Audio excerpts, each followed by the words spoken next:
Esse é o papel de good corporate governance, pero hope de gente não está apontar em diretiva ou de rol executivo de SSA, está gente não chegar na assinatura de MEP. Como é esta mira de desenvolvimento aqui? Corporate governance está trece com né, que vamos ter um certo perfil de pessoa representada em board.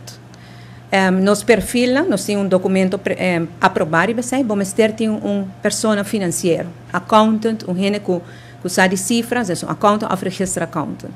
Vamos ter pessoa jurídica, pessoa que tem conhecimento de lei.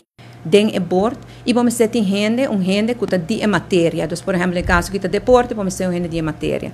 Se está em caso de web, vamos ter gente que está questão de energia. Então, vamos ter esse perfil, vamos ter accountant, vamos ter jurista, vamos ter gente de matéria. Então, assim vamos constituir o board. Den vamos manejo aqui que nós estipular para nós mesmos, tem também certo conflito de interesse que está guardado señalar. Ora que tem conflito de interesse agora señalar, se por exemplo a mim também de energia, então a mim apontar mi casa ou mi irmão den board de utilities por exemplo, se sai cai para o governo e outra não para utilities sim, e ora para haver conflito de interesse. Esse aí não tem caso, nem den stichting sport subsídio, nem den outro não.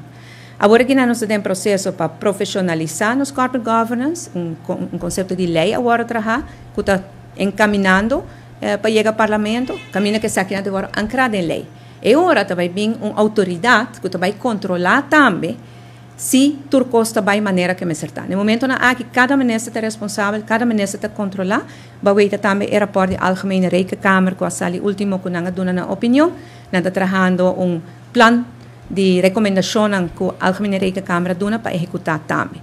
Então, nós estamos trabalhando com o corporate governance agora aqui na se uma pessoa está casada com um ministro e não está casada com nem mais, não está havendo esse tipo de conflito na Eivoral, se não tem ministro, é o ministro encarregado com o deporte. Então, Aruba é um país chiquito, você vai ter sempre gente que você conhece, gente que Portugal não família leu, mas com tal que não está dentro diretamente e não está abo, está o ministro encarregado com a fundação ou com a companhia. Agora, me dou avisar sim, Marco, me quero portar de uma seguinte oportunidade, de uma seguinte conferência de prensa, me lo vai explicar mais quão difícil nossa governação está.